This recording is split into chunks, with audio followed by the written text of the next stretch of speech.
Hey everybody, happy Friday. Hope you're having a wonderful day.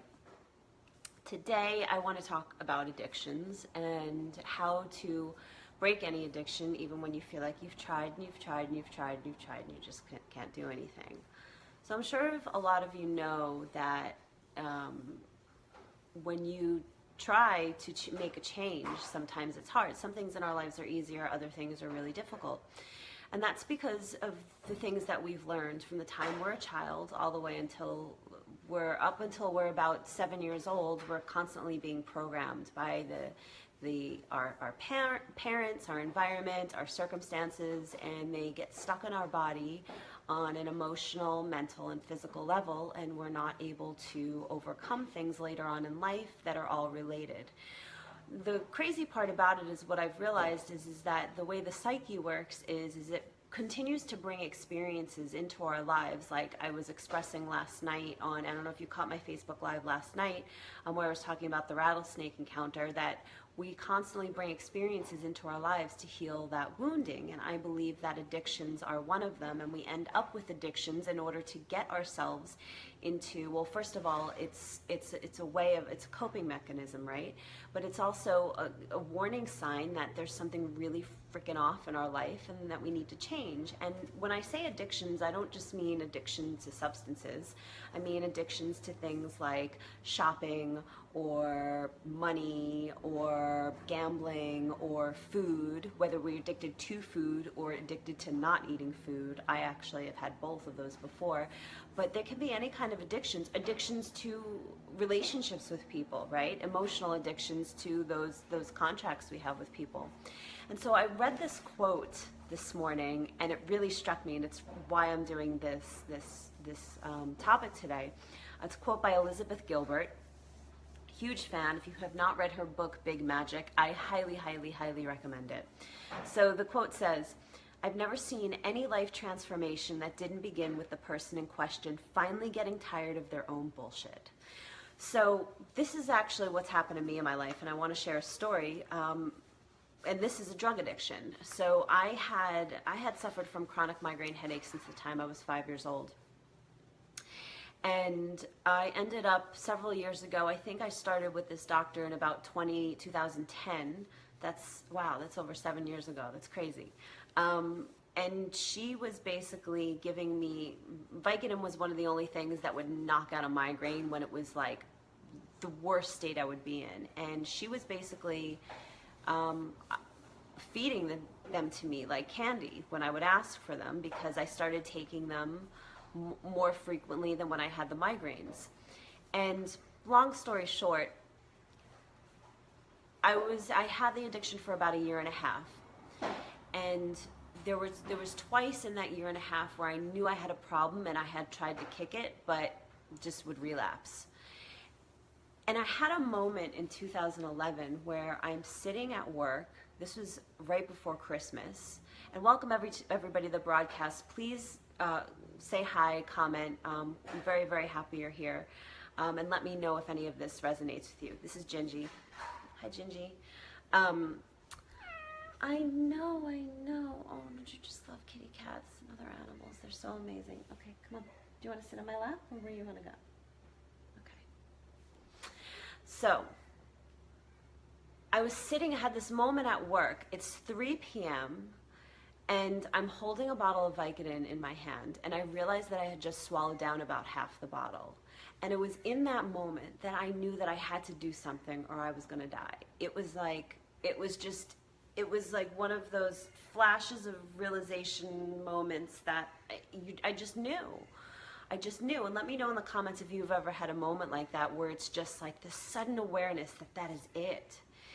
And the situation had to get to that level in order for me to really understand and have a moment like that.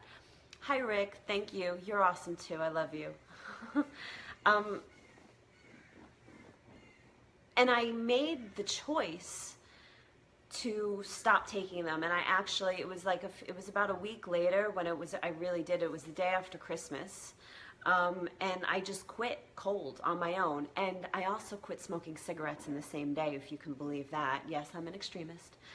But I feel like until that moment, until I was so freaking ready to do it, I was in and out of unfulfilling relationships. I was so miserable at work. I felt like I was living life with no purpose. And it wasn't until I had to have a moment like that that I knew I had to do something. And it was, that was it for me. I was able to sustain it with the help of meditation. But I realized on my journey with this, and also with eating disorders or with other habits that I would always try to break that I couldn't, that there were 3 pieces that I have done for myself for all of these, which helped me, and that you can do too, even with if it's like something, like shopping. If you have a shopping addiction, you can use these 3 C's that I call them to finally break free when you're ready, when you're done with the bullshit. Sometimes it really is that harder, but I also feel like before you even can get to a point like that, you can make the choice to be done with the bullshit. You don't have to get to a place in your life where you feel like you're gonna die, or where you're so incredibly depressed. So let me just get to the 3 C's, and then you'll see. So number 1 is commit. So when I had that moment, there was such resonance in this commitment to myself and my health and my self-worth that I deserved to be happy and healthy and free of this addiction that was making me, if I didn't take these pills, I didn't feel normal. I didn't want to live like that anymore. It was just got to such an extreme state. And so there's a level of commitment when you send that frequency out from your body in commitment, that is enough to set the chain of motions into existence and bring it into reality where you're going to be able to break free. Number 2 is connect.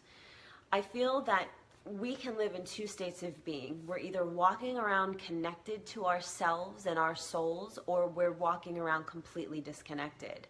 And because that's another place I was been, I didn't know what I want. I didn't know who I was. I didn't feel like I had a purpose.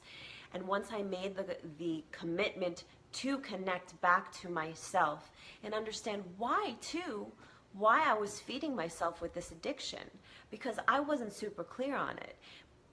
And over the years, I've learned there were a bunch of different reasons. One of them was actually to keep myself skinny, because I was also suffering from eating disorders at the same time. The resolution from that actually came in more moments, and about 6 months later when I went into full-on recovery from that addiction. But once you commit to connecting back to yourself and your soul and your desires, it's so freeing. And the things that you can use, for me, I used meditation, hypnosis, and visualization. I started going to more personal development workshops. I started expressing it to my friends. And they would bounce back to me with things that they saw in me and about who I am and who I was in this world that I couldn't even see at that point. So commit, connect. 3rd C is create. This is where, once you've done the energetic pieces of choosing to commit and connecting, whether it's in meditation, whether it's journaling, whether it's in any kind of spiritual practice, the creation part is the action piece. So that's the piece I think that people go to try to do first.